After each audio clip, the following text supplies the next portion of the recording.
Good morning. This is Judy and Artistic Artifacts in Alexandria, Virginia. And we have just come off a week of inventory. So you know how much fun that is. But I have to say, I'm really excited. The store is nice and clean. We've taken time to clean it. We've taken time to count things. I don't know, Kaylin, can you kind of pan? We tried to change things up for you. So now it's a treasure hunt.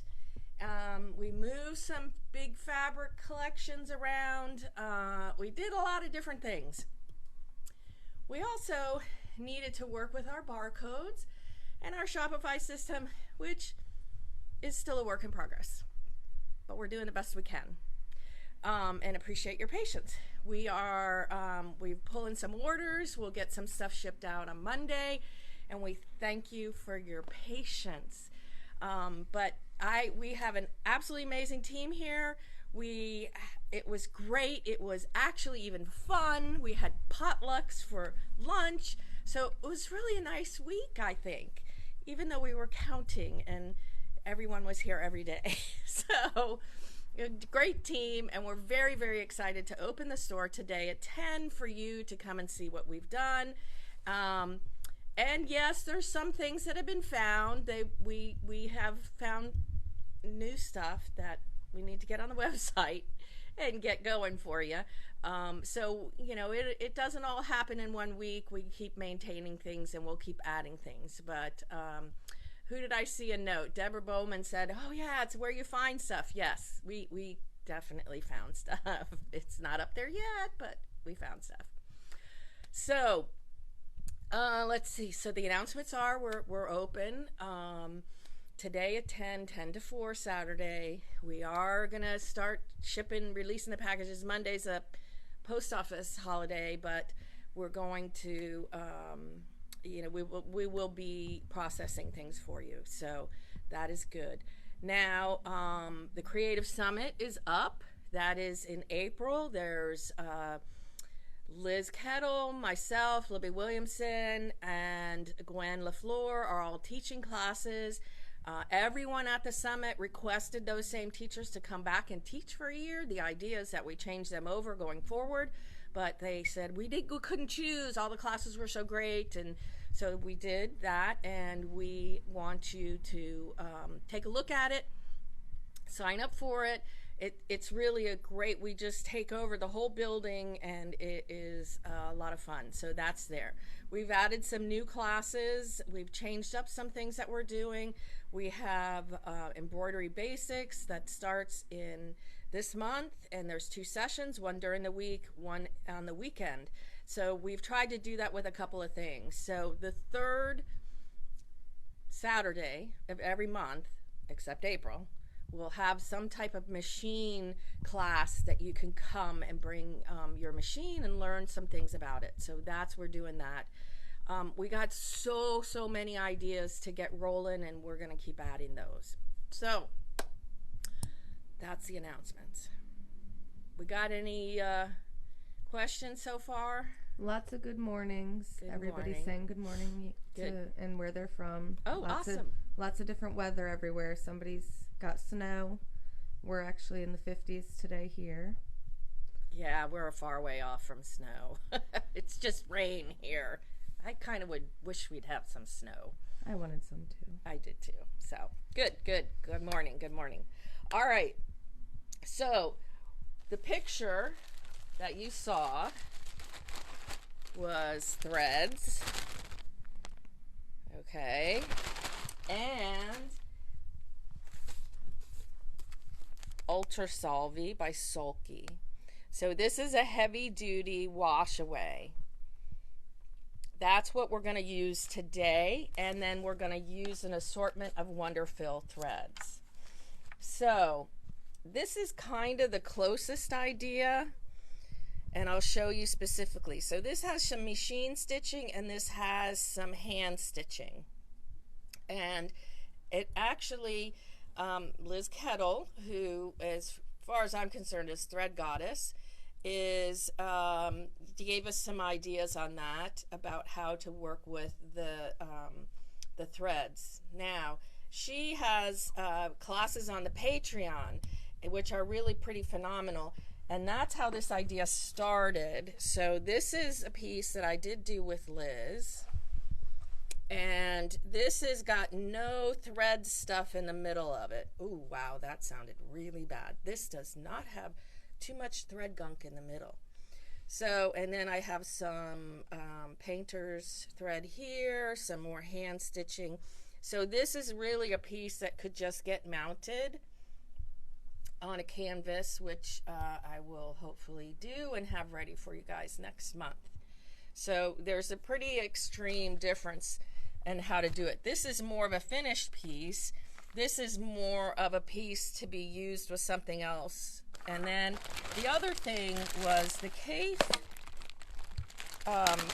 machine came with embroidery pieces, and rather than embroidering them on a piece of fabric, I did them on this wash away so that they could be three-dimensional. So this is another way of using some of this ultra wash away plastic to be able to do 3D creations. All right, so that is what we're going to do. And what I also did, I guess I should start at the beginning. All right, come this way, Caitlin.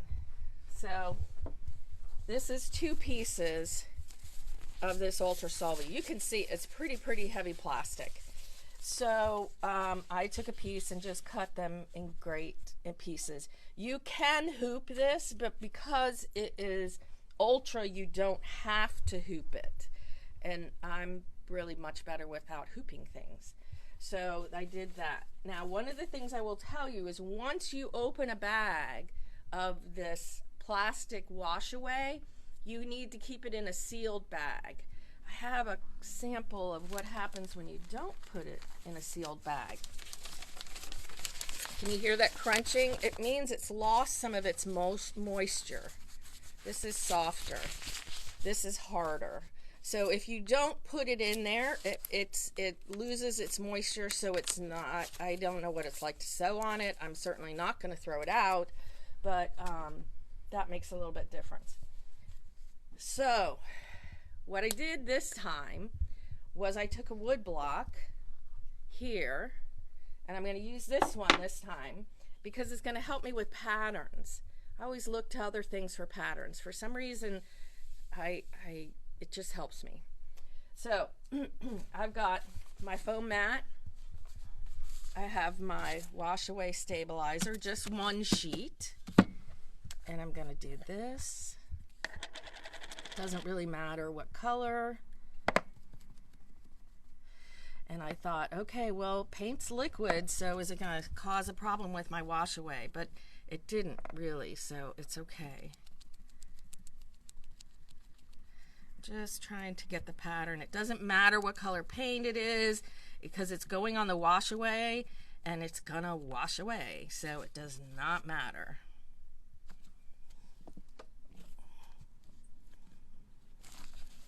All right, so I have a pattern there now. This one I did some birds, and that's what's going to be on my, that's what I have started. So, all right, and I did 2 birds. And it's plastic, so it's going to shift a little bit. So just remember that when you put it down. All right. So there we go. And normally, I don't have paint next to my machine. I usually do it in 2 separate spaces. So, all right. Bottom, my top. So, let me get my thread bag. And what we do, this is my thread that I use at home. So we have jars, and we have jars here at the store so that the pieces of thread are we save it, and then it becomes thread stuff. And it doesn't matter if it's hand stitching, it doesn't matter if it's size 12, it just is whatever thread we have. You can tell I took some out of the dryer here. Sometimes it can be, there's some wool in here, but I tend to work bright, so I want bright. Ay, ay, ay. So just when you think it's safe to throw something out, it's not. I will tell you. This bumpy stuff will work, but it's just a little tougher to get over. See, these are a little heavier. Maybe I'll try couching that a little bit. I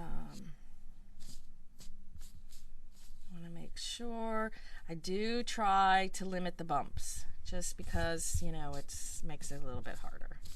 But,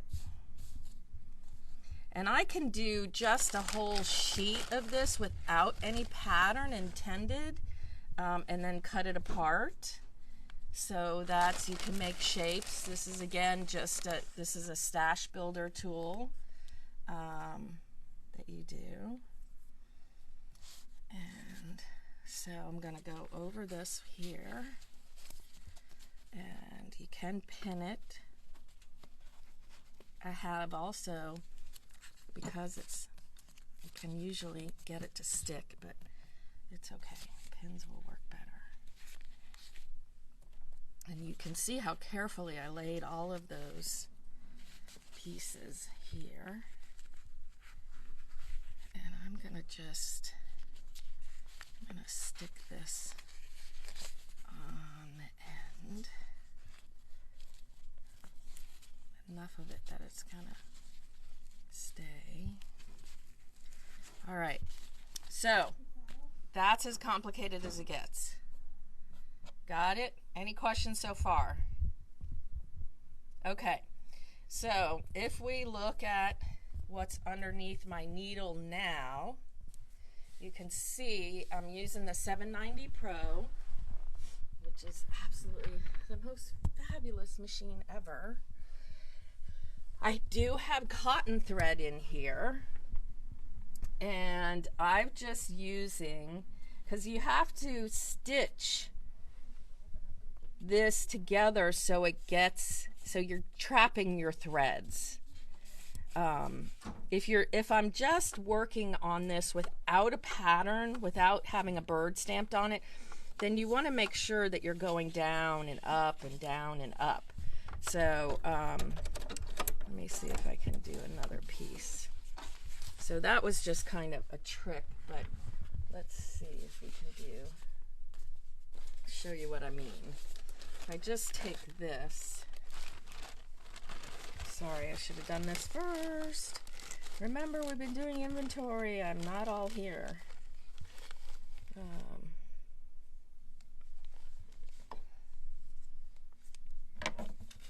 see. Usually helps to start at the beginning instead of at the middle. Someone's asking, is that a stabilizer? Yes.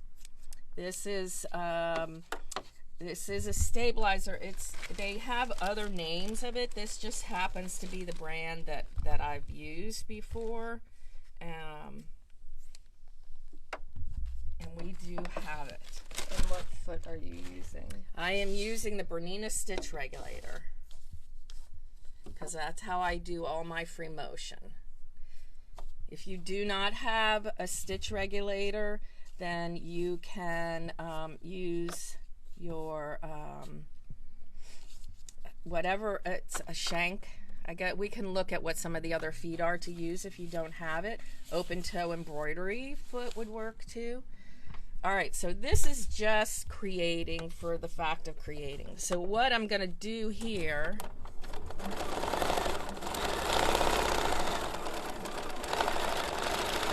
is, this is what I was trying to explain about catching all of your threads. So I would do this whole piece like this, and then I'm going to come this way so that I'm catching my threads. And then say I want to do something over here, because I want it to be a circle, I can do that. Now this is just a 50 weight thread. I can use a 12 weight thread. I can use glamour to go through with a 100 needle. But this is, and then, so I can kind of tack it down.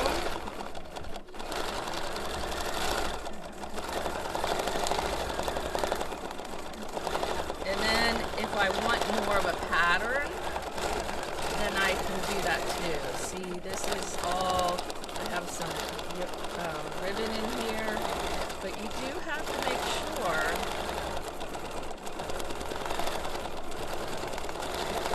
that you are holding on to your thread and you are creating some kind of like weaving with thread, for lack of a better way of saying it. And this is going to be part of the background.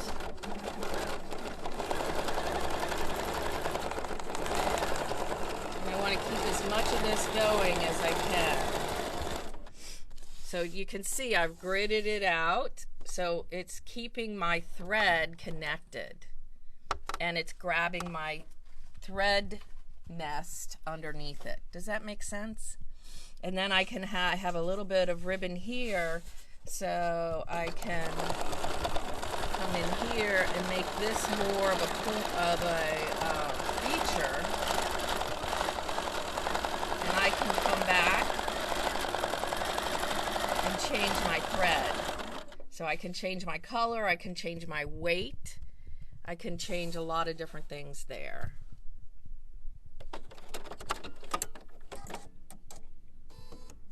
So, and I'm not going to, this is as far as we're going to go today.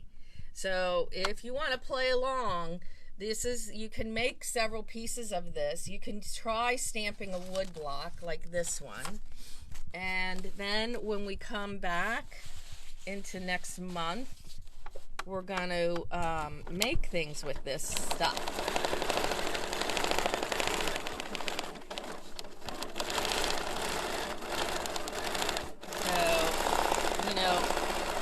And the wood block is just, it's a suggestion.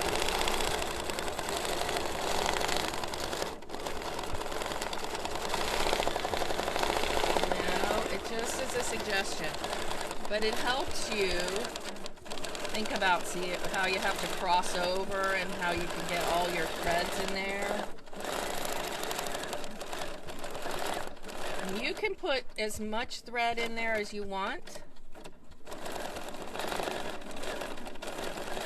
I can just keep adding thread over this.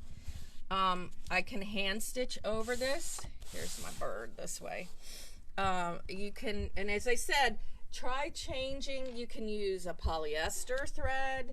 We can use a 12 weight thread. And I would continue to do that and work on it a little ways. Then you read the manufacturer's instructions as to how you get the plastic. Most of the time, you're going to want to, I put it in a bin, and if it says warm water, I put warm water in. I don't take all of the plastic out. I leave some of the in there so it will make it stiff. So if I do the wash away, I will do it less at the beginning. If I want it to be softer, I will rinse it again. Or if I want it all out, I can rinse it again. So you don't have to go at the, you don't have to rinse it all out at first. I like a little bit depending on what I'm going to do with it. If I'm going to make a creation and hang it in a window, having a little bit of stiffness in it is good. So there's just all kinds of things you can do with these. Make the flowers, think three-dimensional if you're working on a piece that you can add. That's something that is really great too. And then these are just kind of fun. For many of us, we don't have consolidated hours to sew. So for me, I have to look at something that I can do in 30 minutes, in 15 minutes, and that it's just mindless, for lack of a better way to say it. And then when I get a little more time, I can go back and get my bits out of my drawer that I showed you. We made fabric paper last week. Now we're making this with thread, and it's, you know, and then I can go, and some of it will spark an idea. I'll mount it, I'll add it, but sometimes it just sits in the drawer waiting for the right project. So it's easy. There's, you know, practice again. You'll decide how you want it, but there is no right or wrong way to do it. And that's kind of it. That's as good as it gets. Does anybody have any other questions? Just more so comments, or, you know, more good mornings and ideas people are having now to create their own. Somebody said they would do Valentine's Day stamps with coordinating color threads. That'd be really cute. That's very cute. And someone said that they just bought that bird stamp. It's a great stamp. The bird stamp, yes. Yes. It's fun. And I really like this circular one too. So yeah, this is going to be cool. This will be fun. So you'll see that next month. We'll have a project, but I really encourage you to, when you're sewing, to try different threads. And size 12 thread is really, really fun. Now, I would slow my machine down a little bit. I would not be zooming through it. Like, this is a 50 weight basic thread. So you can put 12 weight on the top, and then you can do 50 in the bobbin, and you want to have a 100 size needle. So that is the really, really important part. And then I would slow down my free motion stitching. That's what I would do when I work with anything. Glamour will go in a 100 needle, size 12 will go in a 100 needle.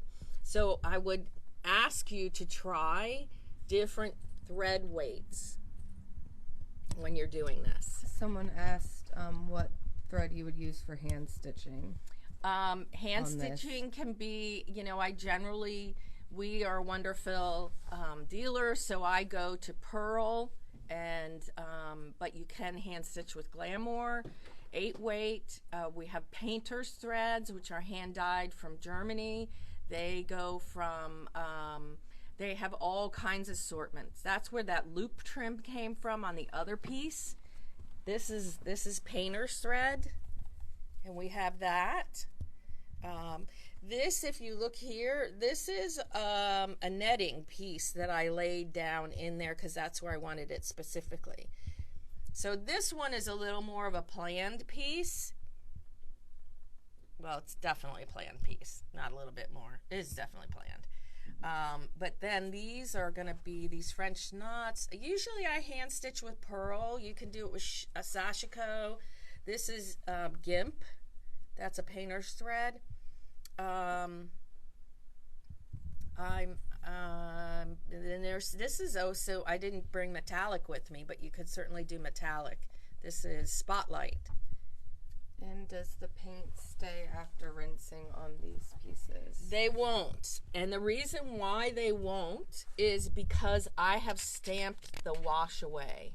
And I had to think about this a couple times this morning. I had no coffee. But it won't. It's only a guide, and it's going to wash away with the wash away. So the paint's not there. Now, can I stamp over my thread if I want?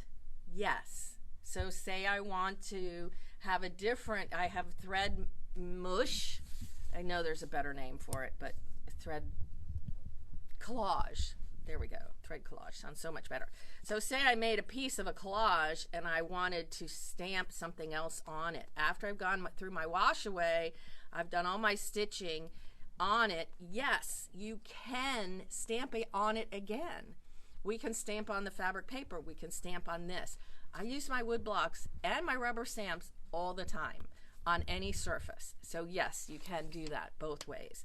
But it will wash off. It won't stay. That's why I'm just using it as a pattern and a guide for my stitching. Good question. Oh. Someone said they like thread mush, so thread mush is okay. There you go. It is what it is. I mean, and you just can't. I mean, when you really start thinking about how much of it you cut off at the end and what you're doing, we have jars everywhere, and there's hand stitching in here. There's machine stitching in Glamour and all kinds of threads, and even when you wash your hand dyes, this all comes off at the end of it.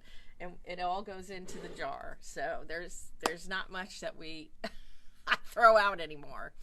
So it's really good and lots of fun. All right. So does everybody want to try it? Has anybody done this already? If you have, and you have a sample of what you've done, please post it in Artistic Artifacts Creative Minds. And this is a closed group. If you don't know about it, it's a closed group. You can ask to be a member, and this is our community Facebook group. If you don't do Facebook, we get it. We're on Instagram also and YouTube, but this allows us to have a community page. We want to see what you're making. Show me what you've learned from any of our YouTubes. Show us what you've worked on from buying product from us. This is a sharing page. So has anybody done this before? Someone said it would be a great class, and someone else said it's on their list of wanting to do, and thank you for the inspiration. Good. Awesome. All right, so play along, make some stashes, and then next month we'll show you some of the things and some of the ideas that we have on how to use it, and we'd love to see your ideas as well. I can learn something new every day, and I do. So I'm happy to share that with you. All right, we have a class this morning. We have to open the store after a week of inventory, and so we're going to sign off. But please stay in touch. Make sure that you're getting our newsletter, Facebook, Instagram, all ways that we give you information about artistic artifacts. So thanks for joining today, and we will see you in the store, online, next Facebook Live next weekend. Thanks. Bye.